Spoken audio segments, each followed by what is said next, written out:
Good day, everyone. Richard Cowperthwait for Northwest Access TV. Thanks for joining us for another one of our pre-November 8th interviews with local candidates running in contested races here in Franklin County. Happy to have the two candidates running in the, new name for it, the Franklin-8 House District. Lauren Dees Erickson, the Democratic candidate running. Lauren, good to see you. Good to meet you today. Thank you so much for having us. And Representative, the incumbent, Republican Representative Casey Toof. Casey is St. Albans Town resident. Lauren is St. Albans City resident. And again, let's start with redistricting, Casey. Of course, when I last left you folks, it was the two-member Franklin 3-1 district, all of St. Albans Town and part of St. Albans. All of St. Albans City, part of St. Albans Town. Yep. And the decision, it was a 4-3 vote by the redistricting committee that ideally was looking to make all single-member districts in the state, and it didn't come out that way, but a change was made here. Yeah, so there was the redistricting board. They give their recommendation to the legislature, but the legislature really has the final say. Right. And we take testimony from select board or the BCAs from the city and the town, and they did a lot of work. That committee had a lot of work on their hands this year because they also dealt with teachers' pensions and other great things. But the question came up. Mike and I worked together. Representative McCarthy and I worked together, and we listened to the town and the city really liked the idea of a single member split, and I think it worked out really well where now we have wards 1 through 4, which is Franklin 3. Right. You'll have one city rep. You'll have a Franklin 2, which is the rest of the St. Albans town.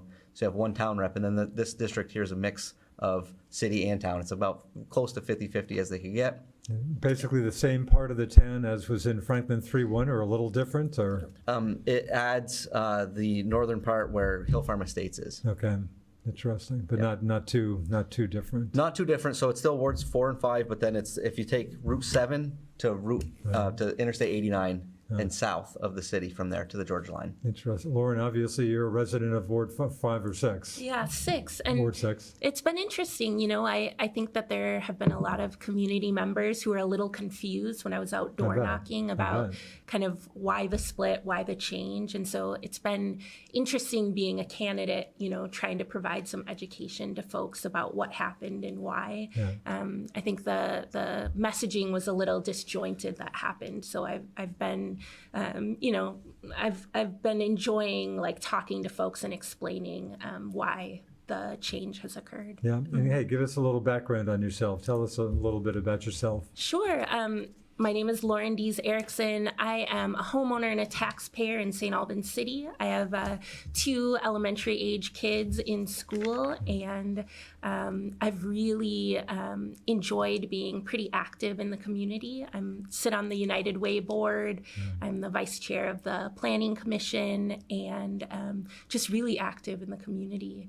And I am so excited to be here for Franklin-8ers to kind of dip my toe in a race where we can get some more responsive governance who are going out and talking to people, addressing exactly what they're hearing from folks, and figuring out how to not only strengthen existing systems, but also maybe create some new systems that address the reality on the ground. So I'm really appreciative to be here and talk to you today. Interesting. And you decided to run. Was that a decision you had been pondering for quite a while, or did that come up pretty recently, or what? I'm not a politician, so a lot of what I do, I'm a technical advisor for civil society and peace building, and we receive government funding. So most of the time I'm at my home office, doing spreadsheets and managing programs. So my decision to run was really because of the redistricting and the idea that I wanted representation that aligned with my core values.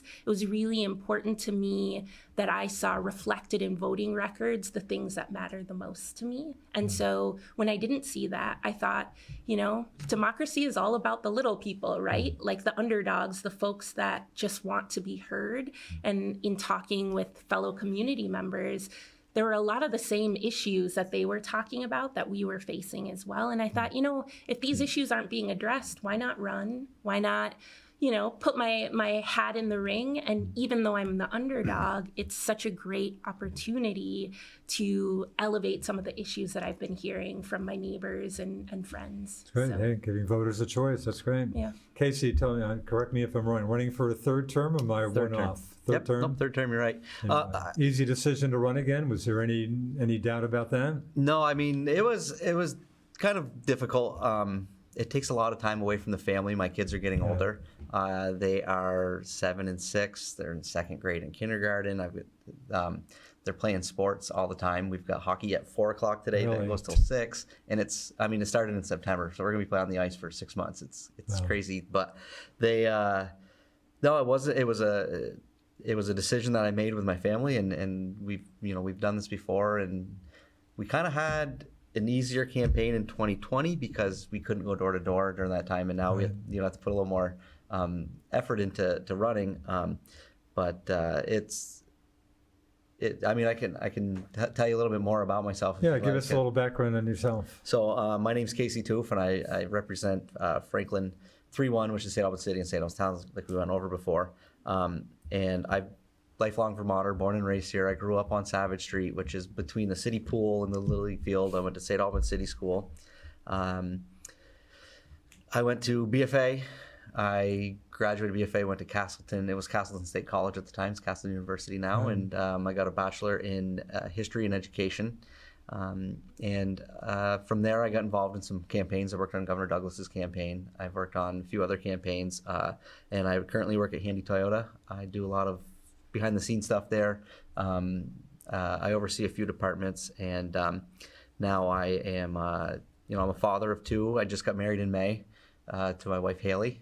And my kids, Callan and Lucas, they keep me busy every day.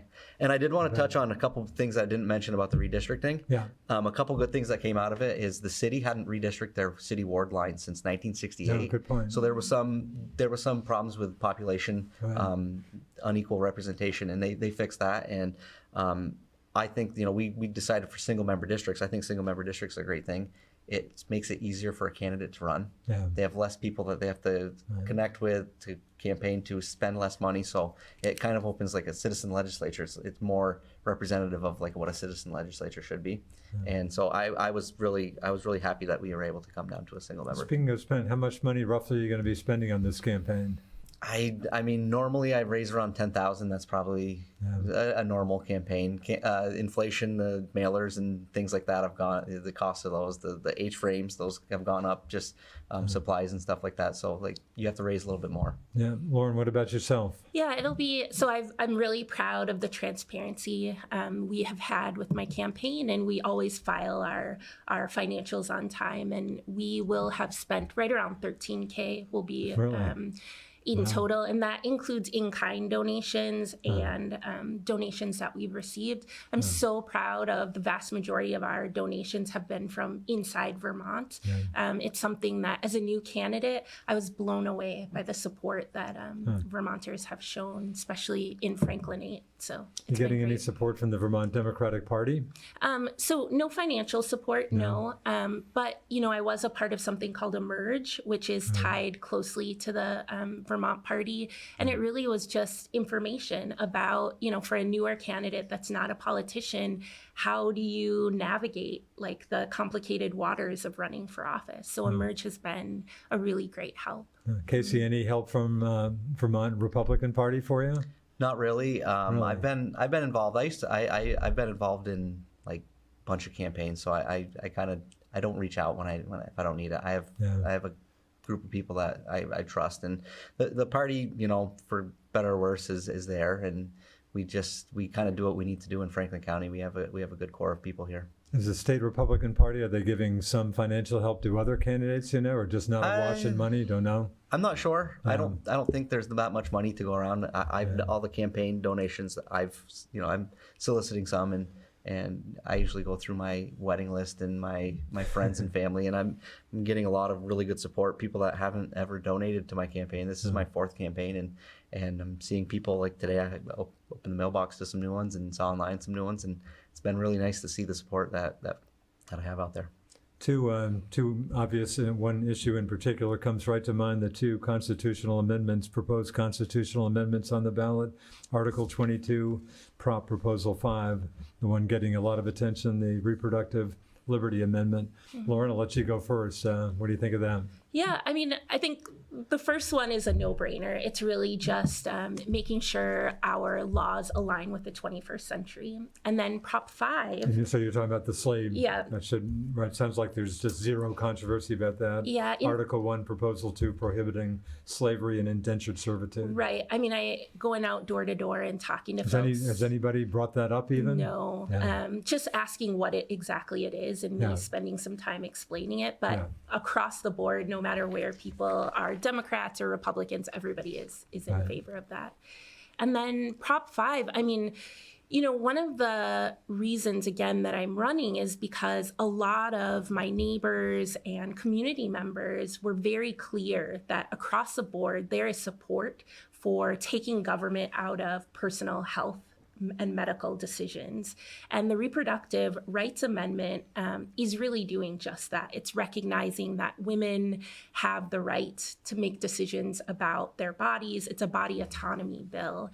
And so what I've loved is that in talking to people, you always can be on the right side of history, right? You know exactly how your constituents are feeling about things. So right in line with the majority of constituents, Franklin-8ers, I am 100% in support of Article 22, formerly known as Prop 5. Okay. Casey? So when I actually voted against Proposal 5 in the legislature in January, and it was, I had a lot of issues with some of the language on it, particularly the ones that had to do with late-term abortion. And so that's where I was caught up. And since then, a lot has changed. We talk about Roe v. Wade being overturned in the Supreme Court, and that was kind of changed my decision. And I actually had a letter to the Messenger and the Courier on supporting Article 22, and that was because I feel like that the government should not tell anyone what they can and cannot do with their bodies, and I believe that a woman I believe in a woman's right to choose, and I believe that Vermont has to stay a safe place where your rights remain safe. But it was really the overturn of Roe v. Wade. It was the late-term abortion stuff that I did get hung up on first. That's you certainly have. Your change of heart certainly has caught the attention of folks. There's been some criticism it sounds like Casey stuck his finger up in the wind and saw that the wind was blowing the other way.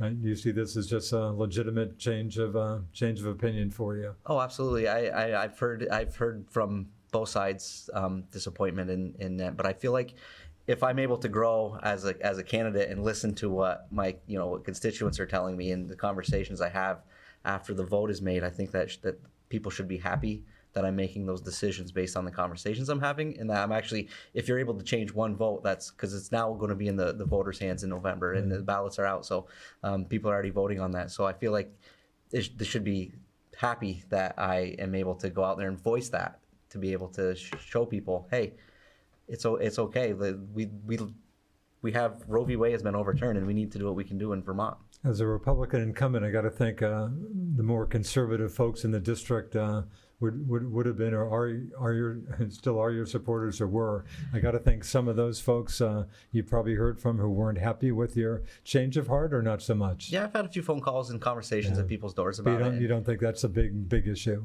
I mean, people are entitled to their vote, and I have the conversations. I knocked on a couple people's doors and had a couple conversations that weren't easy conversations to have. I'm not voting for you because of this, but they were really happy that I came to their door and talked to them, person to person about it. And that's kind of what being this, like I brought it up earlier, citizen legislature. We are people. We're not career politicians. I'm not I work a full-time job, and so people can come up and talk to you. Yeah, certainly the conventional wisdom is that Article 22, Prop 5 will pass pretty easily. I think statewide seems to be the conventional wisdom, especially with the Supreme Court overturning Roe v. Wade.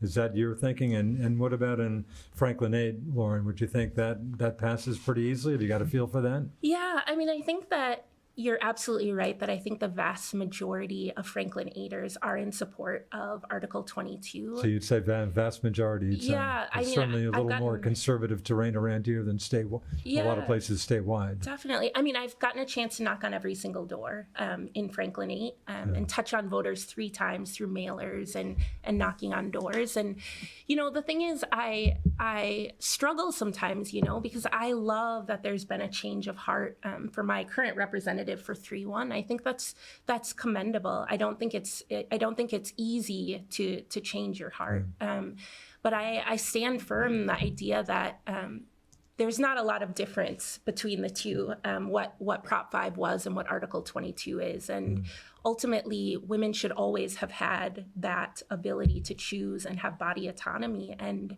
it's really important that we have representatives that have strong core beliefs, that don't just say no to things, right? Because they feel like there's some language that might need to be changed. That can be changed, But when it comes to women's rights, when it comes to body autonomy, when it comes to trusting our moms, our wives, our sisters to make decisions for their selves, there's no change of heart there. You either believe it or you don't. And so I am so happy that I have always been in support of that and will continue to be in support of it. Casey, do you see in your district, Franklin 3-1, soon to be Franklin-8, do you think that passes pretty easily? Or have you got a feel for that? I don't have a feel for that. There's certainly strong feelings on both sides. Yeah, I've heard from both sides, and usually the loudest people are not the majority of people. So you never know because I've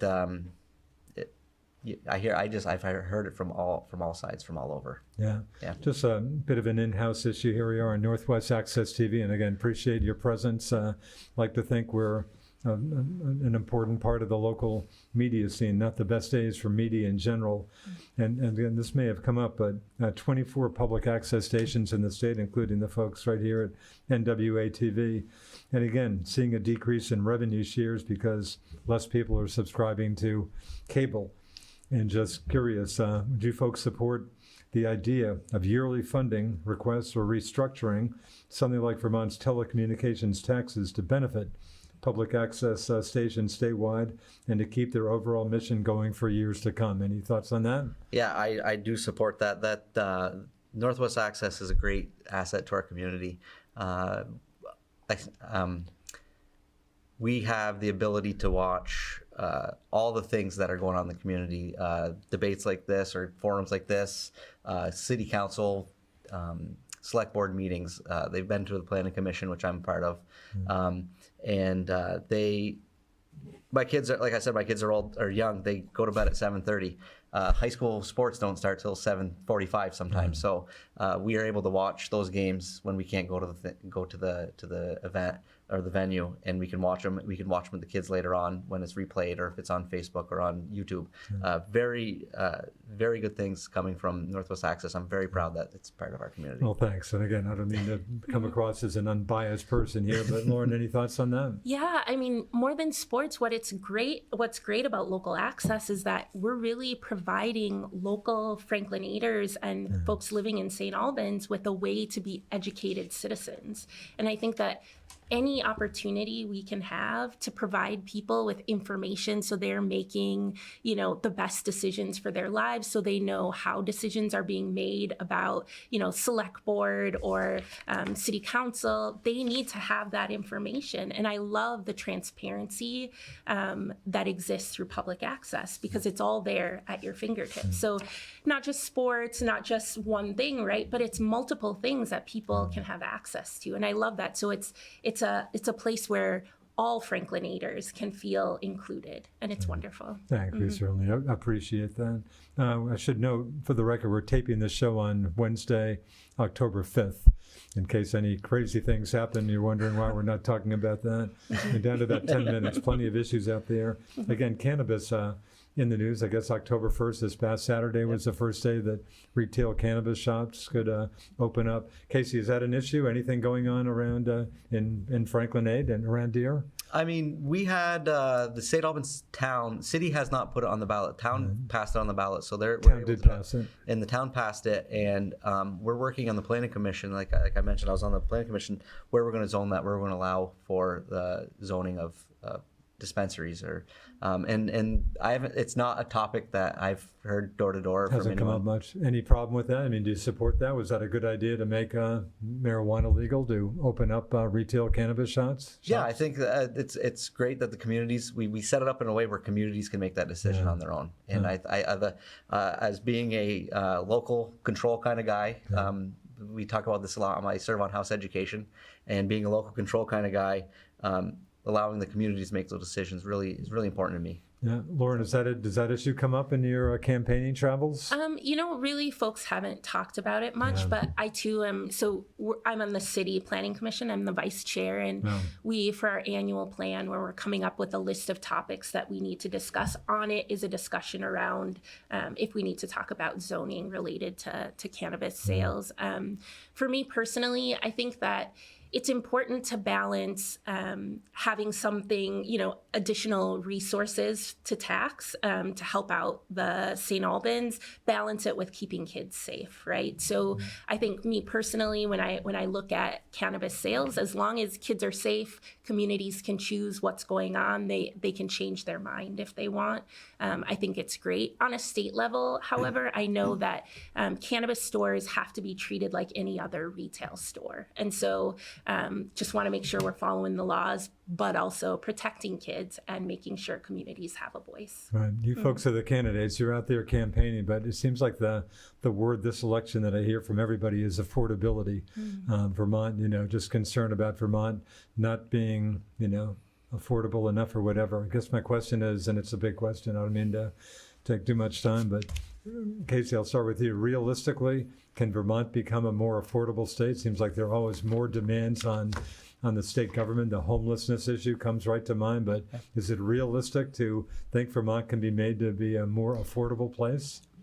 I think so. The question is, how do we get there? That's the question. The question is, the answer is we need more people here. And I stand with Governor Scott when he puts a lot of, he's vetoed a lot of bills, and with rightfully so. And you're supporting Governor Scott for re-election. I'll take a wild guess at that. Absolutely. I think Governor Scott, when the way he treated Vermont and the response he had, him and his administration during COVID-19 was, it made him the most popular governor in the country for a reason, because he kept Vermont the safest and his policies. But when you talk about affordability, he has vetoed some things that would make Vermont even less affordable.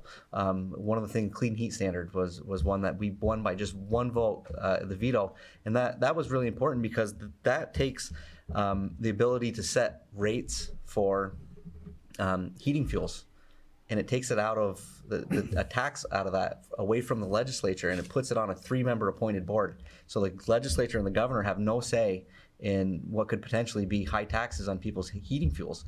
That makes Vermont less affordable. We talk about a housing crisis. COVID-19 has made it worse. We were at a homeless and housing forum last night, and we talked about the cost of houses. I couldn't afford a house right now if I was looking to buy one, especially first-time home buyers. But how you make Vermont more affordable is we start with education. We allow jobs to come in. We less regulations. You ease up Act 250. You allow more development in our downtowns. We allow. We have a great gift coming. Beta Technologies is coming to St. Albans. Big news. And when that comes better jobs, more opportunity. But even more to that is you're looking at, in our tech centers, you can train more engineers and pilots and green jobs for the future, and really training a 21st century workforce and attracting people here. And that all ties together with planning on how we plan our houses, making sure we have affordable housing, which doesn't exist anymore, because there's no such thing as affordable housing, because you're going to build a $300,000 house I don't, it's really not that affordable for most families. Yeah, let me let Lauren jump into this again. Yes. Is it realistic to think Vermont can be made more affordable? Yeah, I do think that Vermont can be made more affordable. I think that revamping the tax system, we pay some of the highest taxes. I think we're number 8, if I was doing my research correctly, on a list. Any list I see, Vermont's invariably in the top 10 worst tax states. Yeah. Yeah, and that's unacceptable. I mean, I think that a lot of people, as I've knocked doors, have said that they're paying a lot in taxes. A lot of older people on fixed incomes have expressed both frustration, dismay, and worry about how they're going to maintain their housing payments. So I think, yes, we can be more affordable. We can revamp the tax system. We can streamline rules and regulations to both on the development side and on the new homeowner side. So development-wise, we need to create a situation where people want to develop new homes. We need to make sure that it is, they're not running to other states to do that. I also think for new homeowners and folks who are, I talk to a lot of folks who are between the ages of like 20 and 30 who want to be first-time home buyers. But the process of finding out what sort of programs exist that would help them buy homes, the idea that there's not very much housing stock available means that a lot of our young people are moving out of state to try to find more affordable places. I think one of the things that perhaps separates me from other people is the vision that I have for Franklin-8. And my vision is that we don't just invite like a beta technology here. We ensure that beta technology commits to working with our high schoolers to train them starting early in the jobs that will be necessary for the organizations that we're bringing here. I want to make sure that kids aren't falling through the cracks, that we not only bring business, but we ensure that the Franklin-8 folks here can get those jobs. And also, it's true that we need to create systems so that more people can come. Expanding the tax base allows us to create infrastructure, allows us to maintain existing infrastructure. And, to bring more people in, we have to be welcoming. We have to make sure that, we have representatives that are addressing their needs and not using things like nativist language to exclude them from the process. So I think that Vermont can be affordable, and it should be. Interesting. Just down to a couple minutes. Casey, just real quick, the biggest local issue you're running into as you campaign, is there just one? Is it the affordability I mean, issue? we fit on the affordability thing, and just to hit back on that, taxing Social Security and military pensions is something the state does. I think we're one of 4 states that do that. Yeah, I know they've done a little better with Social Security, but they didn't. You still, higher income folks are still taxed on Social Security. Yeah, and the people leave. We have one of the oldest populations in the country, and people are leaving. Yeah. Down to about 2 minutes. I'll start with Casey. Casey, I'll give you about a minute or so and make your case. Yeah. Why should you be returned to Montpelier? Well, I thank you again for having us on the show. It's been a great conversation. I've been born and raised here. I've known this community. This community has given me so much. Through teachers, coaches, members of the community. There's been a lot of things that have happened in my life that have molded the person I am. I chose to come back here and raise my family here, and that's kind of, I want to make this place a great place for my kids to live, work, and eventually raise their own family here. Very good. Lauren, give you the last words here. All right. Well, I am about running. A minute or so. Okay, sounds good. I'll keep it brief. I'm running really because Franklin-8 has a variety of voices and needs.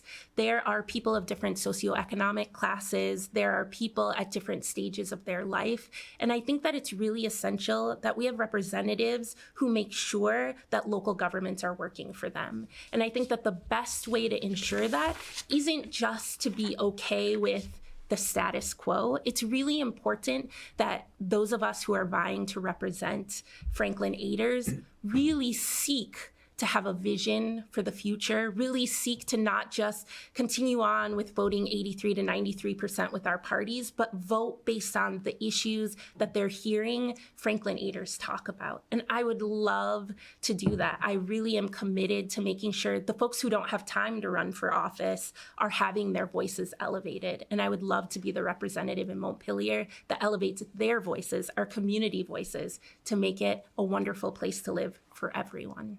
Okay, we'll call it a wrap. Many thanks to Lauren Dees Erickson, the Democratic candidate running in Franklin-8, and Republican Rep Casey Toof running for a third term in Franklin-8, covering wards 5 and 6 in St. Albans City and some of St. Albans Town. Thanks for your time, folks. Thank you. Good luck. Thanks to my producer, Alan, doing all the hard work back there. I'm Richard Cowperthwait for Northwest Access TV. Thanks for watching us. See you next time.